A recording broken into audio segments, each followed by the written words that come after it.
വാളയാറിനെ ഓർമ്മിപ്പിക്കുന്നതാണ് കുറുപ്പംപടി പീഡനം. സ്വന്തം വീട്ടിൽ അമ്മയുടെ അറിവോടെ സഹോദരിമാർ തുടർച്ചയായി പീഡിപ്പിക്കപ്പെടുന്നു. ദിവസങ്ങൾക്ക് മുൻപ് ഉത്തർപ്രദേശിൽ ഒരു സംഭവം ഉണ്ടായി. 10 വയസ്സുകാരിയായ ഒരു കുഞ്ഞിനെ പീഡിപ്പിച്ച ഒരുത്തനെ ഉത്തർപ്രദേശ് പോലീസ് പിടികൂടി. കസ്റ്റഡിയിലെടുത്തപ്പോൾ അവൻ രക്ഷപ്പെടാൻ ശ്രമിച്ചു. എന്ത് ചെയ്യാൻ പറ്റും? ഉത്തർപ്രദേശ് പോലീസുകാര് എൻകൗണ്ടറിൽ അവനെ അങ്ങ് തീർത്തു. എന്തോ ഇവിടെ നടക്കുന്ന ചില സംഭവങ്ങൾ കാണുമ്പോൾ അതൊക്കെ ഓർമ്മ. കുറുപ്പംപടിയിലാണ് ഈ പീഡനം നടക്കുന്നത്. 10ഉം 12ഉം വയസ്സുള്ള ഈ സഹോദരിമാരായ പെൺകുട്ടികളെ അമ്മയുടെ കാമുകൻ എന്ന് പറയണോ ഇനി മറ്റെന്തെങ്കിലും പറയണോ എന്ന് എനിക്കറിയില്ല. സുഹൃത്തെന്നാണ് വാർത്തകളിലൊക്കെ വരുന്നത്.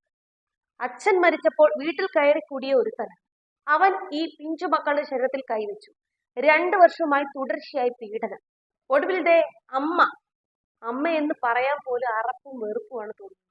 ആ സ്ത്രീയും ഈ കേസിൽ അറസ്റ്റിലായിട്ടുണ്ട്. കുഞ്ഞുങ്ങൾ ഇപ്പോൾ ശിശുക്ഷേമ സമിതിയുടെ സംരക്ഷണയിലാണ്. കുറുപ്പംപടിയിലെ ഒരു വാടക വീട്ടിൽ അച്ഛനും അമ്മയും 2 പെൺമക്കളും താമസിച്ചു. ആ അച്ഛന് പെട്ടെന്ന് സുഖമില്ലാതെയായി ചികിത്സ തുടങ്ങി. ഇതോടുകൂടി ആശുപത്രിയിലും മറ്റും പോകാൻ വാഹനം വേണം. ടാക്സി ഡ്രൈവറായ ധനേഷ് എന്ന വ്യക്തിയെ ഈ അമ്മ ഫോൺ ചെയ്ത് ഓട്ടം വിളിക്കുന്നുണ്ട്. ഇയാൾ എന്നും വരും, ആശുപത്രിയിൽ കൊണ്ടുപോകും. അതല്ല ഈ വീട്ടുകാർക്ക് എവിടെയെങ്കിലും പോകണമെങ്കിൽ ഇയാളെ വാഹനത്തിൽ കയറിയാണ് സഞ്ചാരം. അങ്ങനെ വന്നു പോയി തുടങ്ങിയ ബന്ധമാണ്. ഇതിനിടെ അച്ഛന് രോഗം മൂർച്ഛിച്ചു. അമ്മയും ധനേഷും തമ്മിൽ പ്രണയബദ്ധരായി. അച്ഛൻ ഇതിനിടെ മരിച്ചു. ധനേഷ് എന്ന യുവാവ് ഈ വീട്ടിൽ കയറി പൊറുതി തുടങ്ങി. ശനിയാഴ്ച ഞായറാഴ്ച ഈവനിങ് വരും. ആ വീട്ടിലാണ് കിടപ്പും കുടിയും എല്ലാം. അച്ഛൻ മരിച്ചല്ലോ, പിന്നെയുള്ളത് ഈ 2 പെൺമക്കളാണ്. ഈ പെൺമക്കൾക്കും ഒഴിച്ചു കൊടുക്കും. ഈ കുഞ്ഞുങ്ങൾ കുടിക്കാതെ വന്നപ്പോ അമ്മയാണ് നിർബന്ധിച്ച് കുഞ്ഞുങ്ങളെ കുടിപ്പിക്കാൻ ശ്രമിച്ചത്.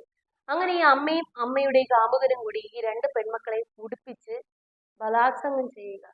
നല്ല അമ്മ. 2 വർഷമായി സംഭവം തുടർന്നു പോകുന്നു. ഇതിനിടെ ഈ ധനേഷ് എന്ന് പറയുന്ന ഇവന് ഈ മൂത്ത കുഞ്ഞിന്റെ കൂട്ടുകാരികളെ കൂടി ഒന്ന് പരിചയപ്പെടണം. 12 വയസ്സുകാരിയായ കുഞ്ഞിന്റെ ഒരു കൂട്ടുകാരിയെ ഫോണിൽ ചിത്രം കണ്ട് ഇവൻ പറയുകയാണ്, എനിക്ക് ആ കുട്ടീനെ പരിചയപ്പെടണം, നീ ഒന്ന് പരിചയപ്പെടുത്തി തരണം. ഈ കുഞ്ഞ് ആദ്യം അതൊന്നും മൈൻഡ് ചെയ്തില്ല. പക്ഷെ ഭീഷണിയാണ്. ഇവന്റെ സ്വഭാവം ആ കുട്ടിക്ക് നല്ലവണ്ണം അറിയാം. ഒടുവിൽ പേടിച്ചിട്ട് കൂട്ടുകാരിക്ക് ഒരു കത്ത് നൽകി ഈ 12 വയസ്സുകാരി. എന്റെ അച്ഛന് നിന്നെ ഒന്ന് കാണണമെന്നാണ് ആ കുറിപ്പിലുണ്ടായിരുന്നത്. ഈ കുറിപ്പ് ഈ കൂട്ടുകാരിക്ക് കൊടുത്തപ്പോൾ ക്ലാസ് ടീച്ചർ ഈ കുറിപ്പ് കണ്ടു. അതിലെ ഭാഷ ഇങ്ങനെയാണ്, എന്റെ അച്ഛന് നിന്നെ ഒന്ന് കാണണം. അപ്പൊ ടീച്ചറിന് സംശയമായി, എന്തിനാണ് ഈ കുഞ്ഞിന്റെ അച്ഛൻ ഈ പെൺകുട്ടിയെ കാണുന്നത്? ചില കാര്യങ്ങൾ ആ ടീച്ചർ ഈ പെൺകുട്ടിയോട് ചോദിച്ചു. അപ്പോഴാണ് അതിക്രൂരമായ ബലാത്സംഗത്തിന് ഈ കുഞ്ഞും അനുജത്തിയും സ്വന്തം വീട്ടിൽ വെച്ച് ഇരയായിക്കൊണ്ടിരിക്കുകയാണ് എന്ന് ആ അധ്യാപിക തിരിച്ചറിയുന്നത്. ടീച്ചർ പോലീസിനെ വിവരം അറിയിച്ചു. പോലീസ് വന്നു. ഈ കുഞ്ഞുങ്ങളുടെ മൊഴിയെടുത്തു. കാര്യങ്ങളെല്ലാം ഈ പെൺകുട്ടികൾ പറഞ്ഞു. ഞെട്ടിക്കുന്ന മൊഴിയാണ് ഈ പെൺകുട്ടികൾ നൽകിയത്. പറയാൻ പോലും അറപ്പുളവാക്കുന്ന കാര്യങ്ങൾ. ഇവനെയൊക്കെ ഉണ്ടല്ലോ പോലീസിൽ ഏൽപ്പിക്കല്ല, ഇപ്പൊ നമുക്ക് വേറെ വഴിയൊന്നുമില്ലല്ലോ. പോലീസുകാരുടെ കസ്റ്റഡിയിലുള്ള ഈ ധനേഷ് അല്പം ഒന്ന് ബുദ്ധിമുട്ടിയാണ് നടക്കുന്നതൊക്കെ. എവിടെ നിന്നോ നല്ലോണം കിട്ടിയിട്ടുണ്ട്. അത് കാണുമ്പോൾ ഒരു സമാധാനം. പിന്നെ ആ സ്ത്രീ, അവരിനി ജയിൽ ഇടിഞ്ഞാൽ പോലും പുറത്തിറങ്ങരുത്.